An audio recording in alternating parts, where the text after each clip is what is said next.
Il serpente era il più astuto di tutti gli animali selvatici che Dio aveva fatto e disse alla donna: è vero che Dio ha detto non dovete mangiare di alcun albero del giardino? Improvvisamente al capitolo 3 della Genesi compare un personaggio che non era stato nominato prima, il serpente. Viene presentato come il più astuto. In italiano l'aggettivo astuto ha una sfumatura negativa.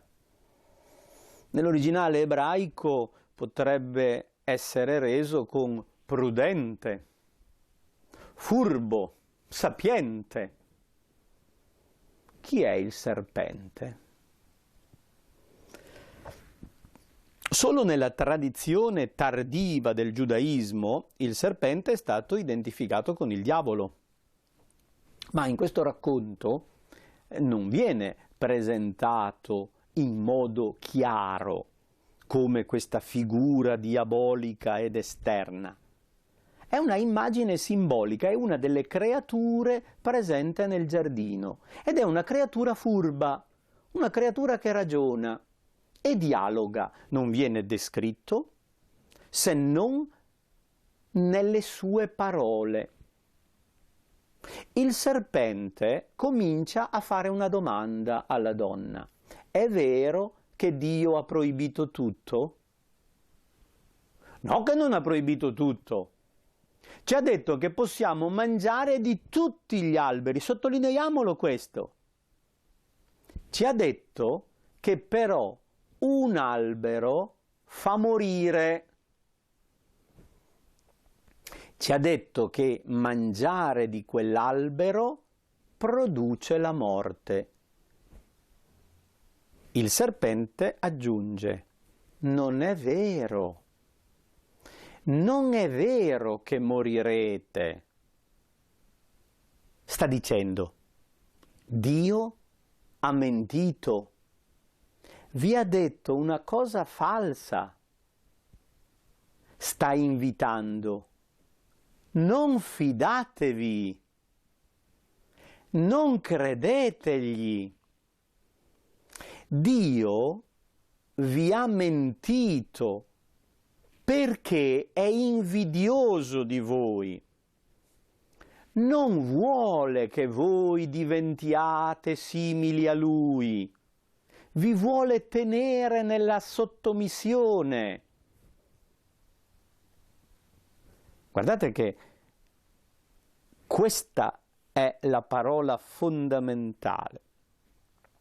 L'autore, Iavista, in questo grande affresco dell'umanità delle origini, presenta un ragionamento.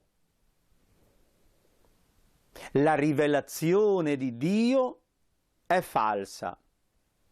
Dio ci inganna. Conviene non fidarsi di Lui. Facciamo di testa nostra. Ognuno faccia quel che ritiene meglio. Questo significa mangiare dell'albero della conoscenza del bene e del male.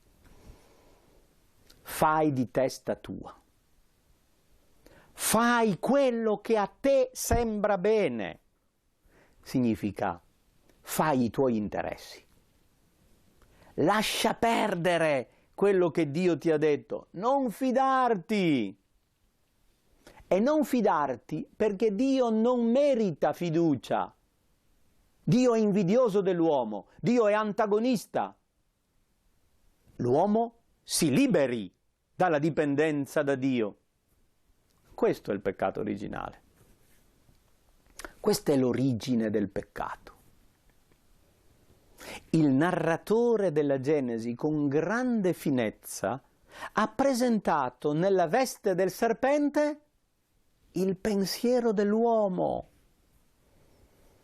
Il serpente non è altro che il modo di pensare dell'umanità corrotta. Ha scelto l'immagine del serpente perché era un simbolo abbastanza comune nei miti orientali per presentare i custodi dei giardini degli dei. Ma il serpente è anche il simbolo del potere. Avete presente sulla tiara del faraone? È raffigurato un serpente, è il potere di chi comanda, dell'uomo prepotente e orgoglioso. Il serpente è anche simbolo della magia. Le 3 consonanti che formano il nome serpente in ebraico formano anche il verbo fare azioni magiche, sortilegi. È un simbolo della farmacia, ancora oggi. Ma farmacheia in greco è la magia, è l'uso dei veleni, dei sortilegi. Nel mondo cananeo il serpente era un simbolo della fecondità, anche come immagine fallica, come immagine di un animale legato alla terra, alla fecondità della terra. È l'immagine della forza primordiale della generazione.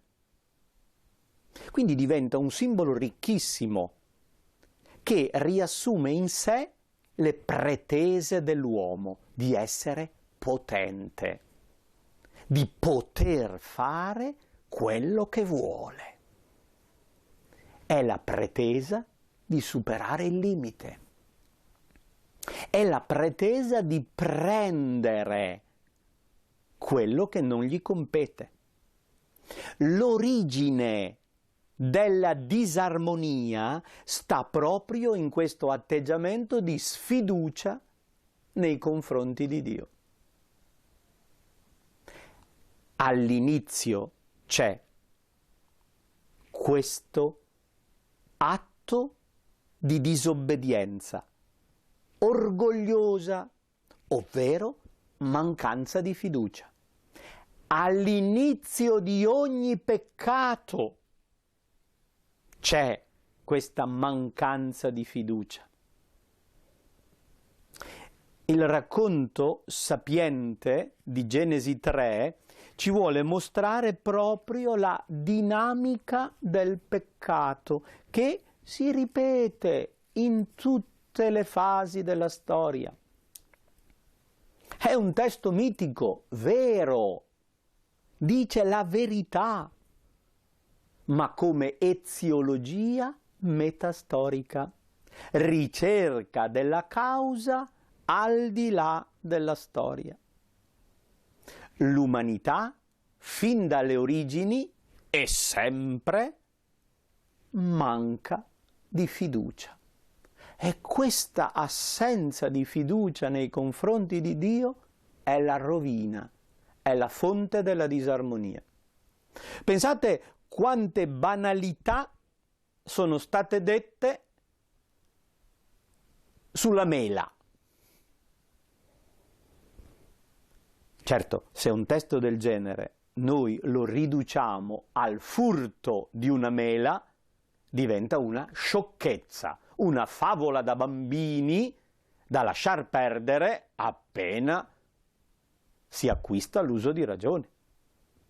Ma non si parla assolutamente di mela nel nostro testo.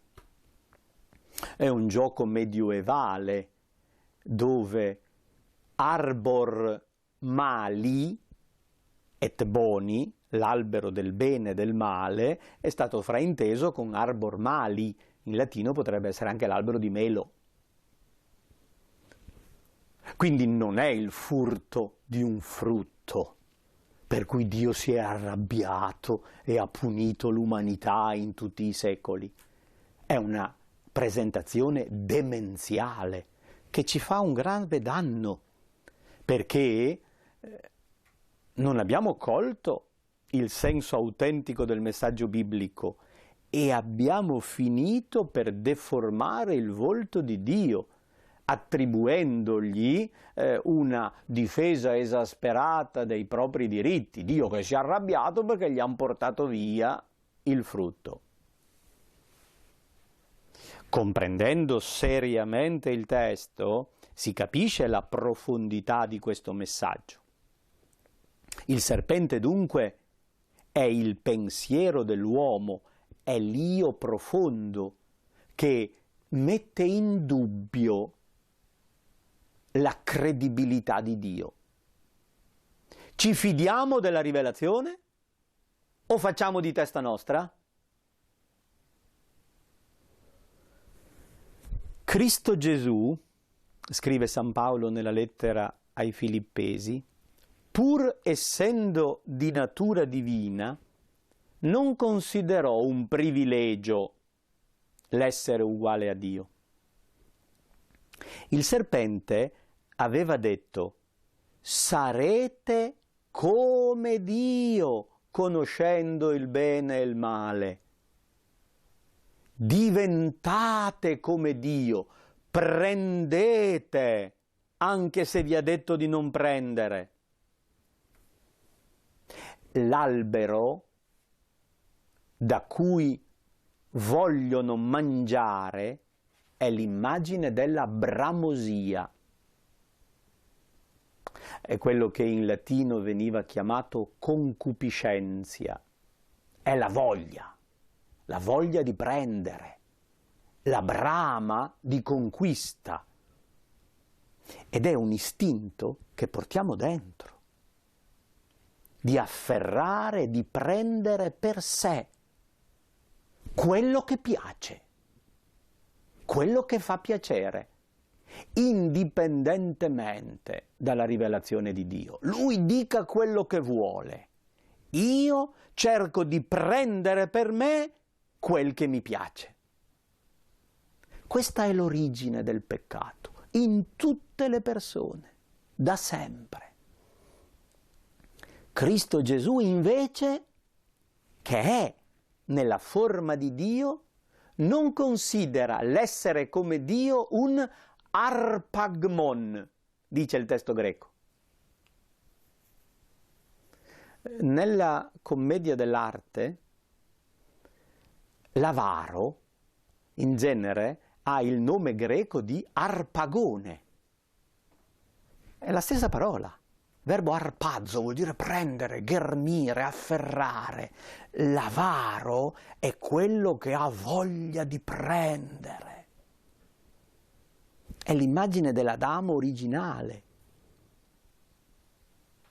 Cristo Gesù invece non considerò un arpagmon l'essere come Dio, ma spogliò se stesso, si svuotò, si fece obbediente. Per questo Dio l'ha innalzato. Il nuovo Adamo è l'uomo vero, il Cristo è l'uomo che realizza il progetto di Dio. È Lui l'autentico uomo perché si fida fino in fondo, non pretende di prendere per sé, ma è capace di dare, fidandosi totalmente di Dio. E difatti allora diciamo che in Gesù Cristo viene superato questo limite del peccato umano. E la rivelazione del peccato originale si ha proprio dopo la rivelazione di Gesù Cristo. È San Paolo, soprattutto nella lettera ai Romani al capitolo 5, che presenta la dottrina del peccato originale: da un uomo è venuta la corruzione per la disobbedienza di uno solo. Tutti sono costituiti peccatori, ma in forza dell'obbedienza di uno solo, Gesù Cristo, tutti vengono costituiti giusti. Dunque il racconto di Genesi 3 presenta questa dinamica del peccato, della bramosia che si ribella a Dio e fa di testa propria. Il serpente sparisce.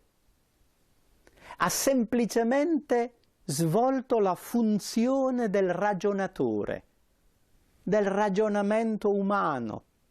La donna vide che l'albero era bello, che era buono, che si poteva prendere, che sembrava gradevole, poteva servire per acquistare sapienza, ne colse, ne mangiò, ne diede all'uomo, l'uomo prese e ne mangiò, si aprirono loro gli occhi, ma si accorsero di essere nudi. Non diventano come Dio. Aveva ragione il serpente, non sono mica morti mangiandone. Non parlava di una morte fisica, ma è intervenuto un altro tipo di morte, la disarmonia nelle relazioni. La prima reazione è la scoperta della differenza. È la scoperta del proprio limite umiliante. Si accorsero di essere nudi e intrecciarono foglie di fico per farsene cinture. Un tentativo patetico di copertura. Poi udirono il rumore dei passi del Signore Dio che passeggiava nel giardino alla brezza del giorno. Verso sera, quando fa meno caldo, si alza un po' di brezza e il Signore scende a passeggiare nel giardino e cerca l'uomo. L'uomo con sua moglie si nascose dalla presenza del Signore Dio. Ma il Signore Dio chiamò l'uomo e gli disse: «Dove sei?» Dio va a cercare l'umanità. Dio non abbandona l'umanità nel peccato. Va a cercare l'uomo non perché non sa dove sia. Non gli domanda dove sei perché non lo sa. È la domanda che deve risvegliare la coscienza di Adamo. L'uomo proietta in Dio idee che ha nella propria testa. L'autore con grande finezza ci ha mostrato questo. L'uomo non risponde alla domanda: «Dove sei?» Avrebbe dovuto dire: «Sono qui». Invece risponde: «Ho udito la tua voce nel giardino, ho avuto paura perché sono nudo e mi sono nascosto». Ha risposto a domande che non gli erano state fatte. Perché dà per scontato che Dio sappia e allora si giustifica. È l'autogiustificazione. Ti ho sentito arrivare e mi sono nascosto. Mi sono nascosto perché ho paura. Ho paura di te. E ho paura di te perché sono nudo.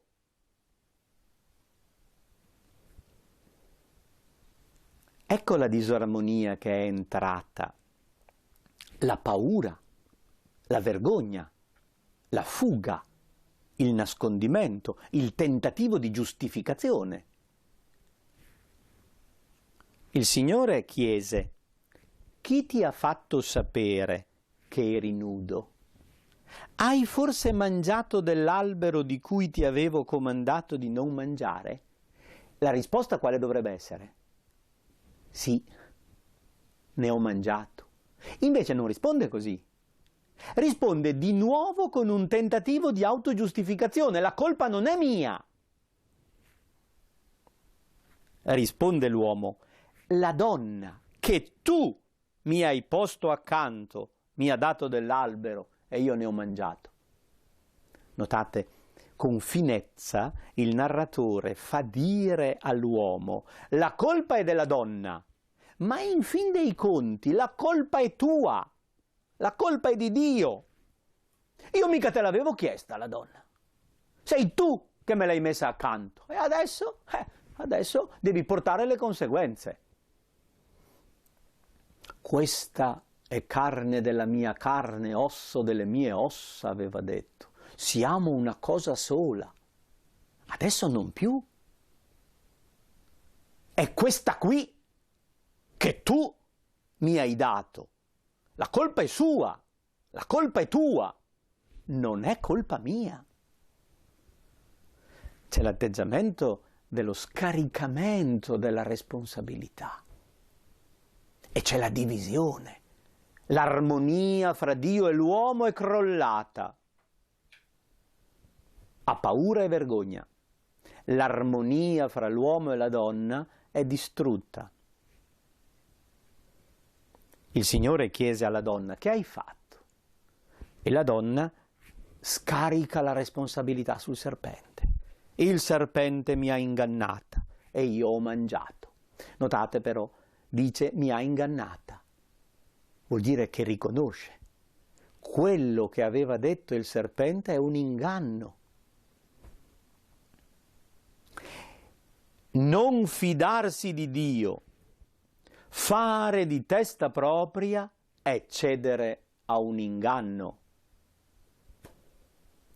È lasciarsi convincere di una idea sbagliata che rovina. Ed ecco la fase delle sentenze. Al serpente il Signore Dio non chiede conto, ma lancia una maledizione. Non è l'animale serpente, ma è il pensiero corrotto. Maledetto tu fra tutto il bestiame e fra tutti gli animali selvatici. L'uomo aveva ricevuto come benedizione l'incarico di dominare ciò che striscia sulla terra. Il serpente è uno di quegli animali di cui l'uomo doveva essere dominatore, invece si è lasciato dominare. Io porrò inimicizia tra te e la donna, tra la tua stirpe e la sua stirpe. Questa ti schiaccerà la testa e tu le insidierai il calcagno. I padri della Chiesa hanno chiamato questo versetto 15 protovangelo. La prima bella notizia. Dio promette di mettere inimicizia non fra il bene e il male, ma fra il male, il serpente, il pensiero corrotto e la donna, cioè l'umanità. È una grazia di Dio che l'umanità percepisca che c'è il male. È Dio che ha posto inimicizia fra l'umanità e il male. Abbiamo la percezione che il male c'è e che il male non va bene e che deve essere superato. E sarà un combattimento continuo di generazione in generazione fra la persona umana e quel male sottile che si insinua come un serpente dentro la tua tenda. Alla fine lo schiaccerai, un discendente della donna schiaccerà la testa del serpente. È il Cristo, il nuovo vero Adamo, discendente della donna, che schiaccia la testa del serpente, che non si lascia dominare dalla pretesa di essere come Dio afferrando, ma attraverso la sua obbedienza filiale fino alla morte viene ferito, viene ucciso, ma è lui che vince e schiaccia definitivamente questo pensiero di male. Le altre sentenze non sono da leggere come una punizione che Dio positivamente infligge all'uomo. Alla donna il dolore del parto, all'uomo la fatica del lavoro.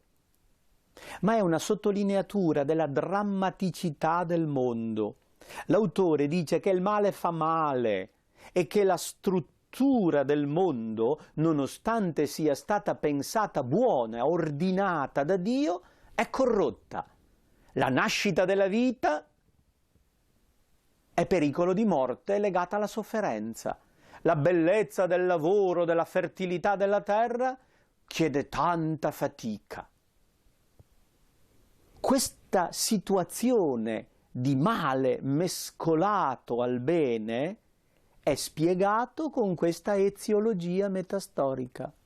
All'origine di tutto ciò che è disordinato e fa soffrire c'è un atteggiamento ribelle dell'uomo. A questo punto l'uomo viene allontanato dal giardino. Nell'epopea di Gilgamesh si diceva che da sempre l'uomo era fuori e gli dei non volevano che l'uomo mangiasse dell'albero. Il racconto della Genesi dice che l'uomo aveva la possibilità di mangiarne, ma è stato allontanato per responsabilità dell'uomo. Ma quell'albero della vita non è per sempre interdetto. Si dice che il Signore Dio pose i cherubini a custodire la via dell'albero della vita. I cherubini erano figure mitologiche, tori con la testa umana, figure che si trovano nelle raffigurazioni soprattutto babilonesi e assire, se ne trovano statue al Louvre, al British Museum di Londra. Sull'Arca dell'Alleanza Mosè fece incidere dei cherubini. Sulla scatola che custodiva le tavole della legge c'erano i cherubini che custodiscono la via dell'albero della vita, la legge. L'alleanza di Dio è l'albero della vita. L'albero della vita, nella nostra tradizione cristiana, è la croce. Nella tradizione ligure, coi crocifissi processionali fioriti, si richiama proprio l'immagine dell'albero della vita, e il frutto della vita è il Cristo stesso. L'albero della vita è accessibile a noi nell'Eucaristia. Il Cristo ha aperto l'Eden, ha riaperto il giardino da coltivare e custodire, da accogliere nello stile suo. A questo punto l'uomo dà il nome alla moglie, la chiama Eva, comincia a trattarla come una bestia. Aveva dato il nome agli animali, adesso dà anche il nome alla moglie. Comincia l'atteggiamento di prevaricazione, di dominio del maschio sulla femmina. È un segno della disarmonia e si allontanano. Ma l'intervento di Dio è stato misericordioso, non punitivo. Quando l'uomo perse l'amicizia di Dio, egli non l'ha abbandonato, ma è venuto incontro a coloro che lo cercano, perché lo potessero trovare. Lo ha rivestito. L'uomo si è difeso semplicemente con delle foglie di fico. È il Signore Dio che cuce dei vestiti per coprire la nudità, per intervenire con atteggiamento misericordioso a curare quella situazione negativa dell'umanità. E questa condizione negativa, di generazione in generazione, anziché diminuire, continua a crescere, come raccontano gli altri capitoli della Genesi, che vedremo la prossima volta.